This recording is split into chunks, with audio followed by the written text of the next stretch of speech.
ဒီနေ့မှာကျွန်တော် mobile ရဲ့ damage handy video ကျွန်တော်ပြပေးသွားပါမယ် mobile ရဲ့ damage handy ကကျွန်တော်တို့ Telegram channel မှာဒီ file လေးတင်ပြထားတယ် link ကတော့ကျွန်တော်ရဲ့ bio မှာတင်ပြထားပါတယ်တကယ်လို့ဒီ file ထည့်မယ်ဆိုရင်ကျွန်တော်တို့ဒီအရင်ဆုံးဒီအောက်က base ဆိုတဲ့ APK လေးလို့ပဲအဲ့ဒါလေးကိုတစ်ချက်ထောက်လိုက်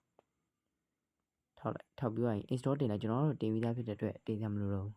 နောက်ပြီးကျွန်တော်တို့ဒီ mobile jet data file လေးကိုတစ်ချက်ထောက်MD manager နဲ့သွားအခုခုနကူလာတဲ့ MD manager ဝင်လိုက်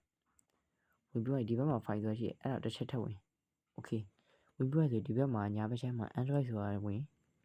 data ဆိုတော့ဝင်ပြီးရင်အောက်နေဆွဲချအောက်နေ mobile jet file ကိုလိုက်ရှာ mobile jet logo လေးပေါ်နေတာပေါ့အမဟောဒီမှာ mobile jet logo လေးပေါ်နေဟာလေးကိုတစ်ချက်နှိပ်ပြီးရင် file ဆိုတော့သွားဒီမှာဒီ file လေးကိုအရင်ဆုံးဖြတ်ပြီးလိုက်ဖြတ်ပြီးရင်နောက်ပြီး dragon 2019 okay နှိပ်နောက်ပြီးရင် ASESDS အဲ့နှိပ်နောက်ပြီးရင် DOCUMED ဒီ economic ဆိုတာလေးကိုအဲ့ဒါလေးကိုဖြတ်ပြီး okay ဖြတ်လိုက်ပြီအဲ့ဆိုရပြီဖြတ်ပြီးသွားဆိုရင်ကျွန်တော်တို့အပေါ်အရှိပြန်သွားဒီထဲပြန်ဝင် file ဆိုတာရှိရနေအဲ့ file ကိုဒီဘက်က file ကိုတစ်ချက်ပြီးသွားရင် extract